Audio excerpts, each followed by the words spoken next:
Hello, Sunday School here. Just going to go over a video by Eamon Alex, YouTuber, Christian vlogger, with a lot of fundy slash conservative insights I'd like to dive into. I would say this is going to be more of a rant and just kind of like my opinion, man. Now, there are a few notes that I took that I do want to discuss during this video. Modesty. Let's talk about what it is, what it's not, what it does, and why we desperately need it. First off, what even is it? Well, if you're immodest, you'll either be arrogant, pridefully parading around your body and your abilities, or you'll be self-deprecating, which is like constantly hating yourself and putting yourself down. So I picked this video because it's a great example of patriarchy, how men want women to be quiet and covered. I also often say, this is not just for the gals, but this statement is an acknowledgement of him focusing his overall attention on women on the beach whose two-piece is looking more like a no-piece. You'll see what I mean. The fine line between modest behavior and immodest behavior is never black and white.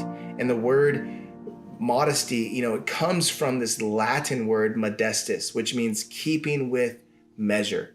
The dictionary says modesty is the quality or state of being unassuming or moderate in the estimation of one's abilities. Let's not forget how modesty is heavily influenced from colonialism that suppresses anything not rooted in white supremacy and also promotes subjugation of women. A modest person is healthy.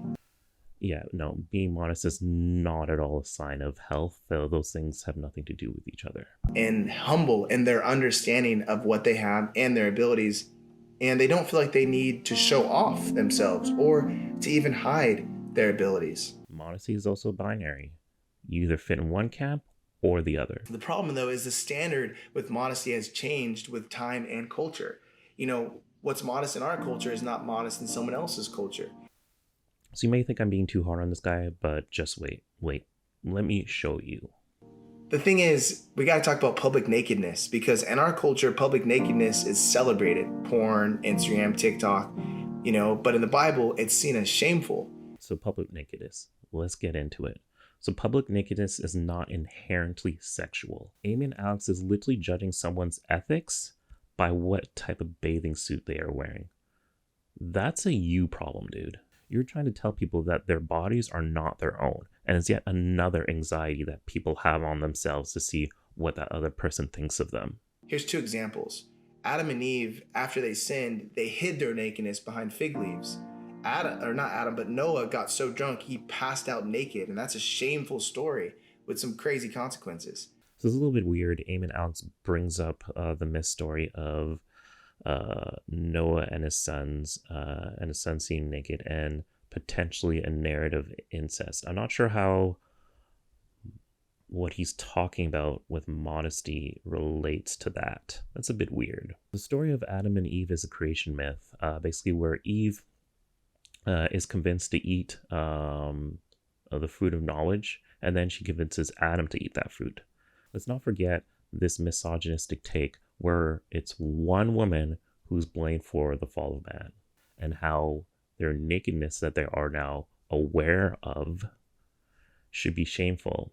This is another colonialistic idea that's really pushed on us. Modesty operates with this biblical negative view of public nudity. Immediately after humans became sinful and thus selfish, nudity, which was a freedom, became a curse. So yeah, let's dig into this. A lot of fundy circles actually do blame the evils of the world on characters from the Bible and how those are pushed on humans as curses. You're automatically cursed type of thing. I do think this type of thought is dangerous. This was used as an excuse for slavery. This brings us to what modesty is not. It's not to be applied only to girls, because men are responsible for their adultery, fornication, watching porn, sexual assault, regardless of how a woman dresses. So this has a wide umbrella, and with this statement, it also kind of further makes my point that there's a lot of purity talk into this. Use Joseph and Potiphar's wife, for example. She corners him and she's dressed immodestly, acting immodestly, and she's ready to engage in naughty behavior. And what does Joseph do? He runs away. But with that said, the law of love in the Bible suggests that we should want to avoid enticing others to sin, whether you're a girl or a boy, man or woman. In fact, if you have no desire to avoid enticing others to sin, then you're not a Christian. Honestly, just as long as it doesn't hurt anybody, do what you want. Don't listen to this guy. Eamon Alex claims your thirst traps are inviting people to judge you and also stopping you from finding your potential future spouse. If a potential spouse is worried about you posting a bikini picture on Instagram, leave him. You don't deserve that potential spouse.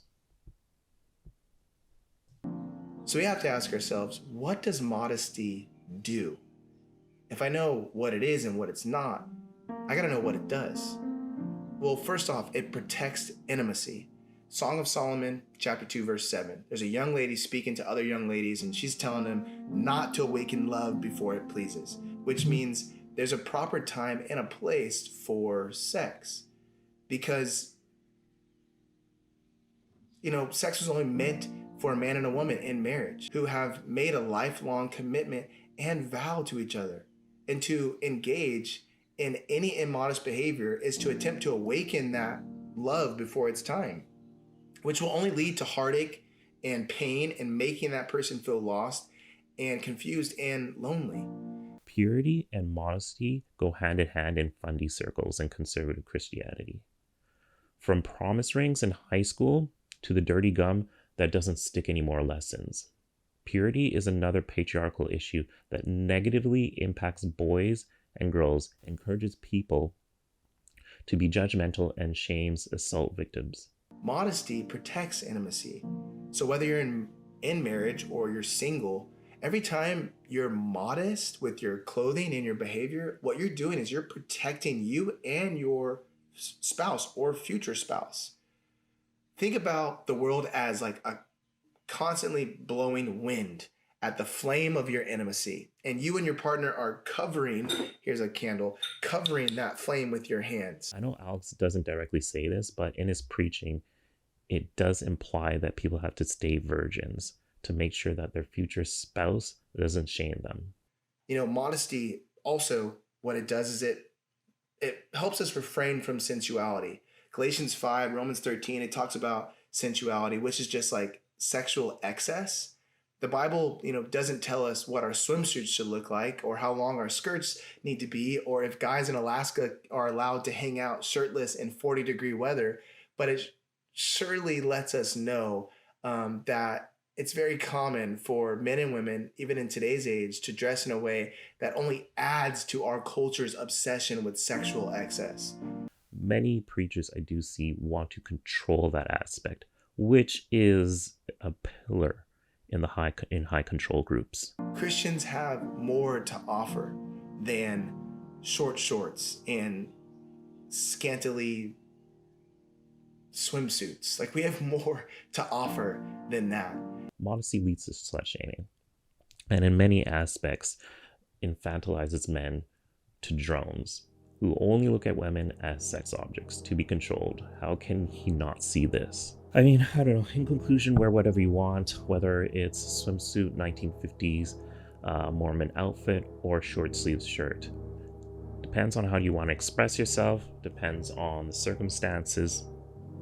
Do what you want. Don't let other people judge you for what you want to be, what you want to wear.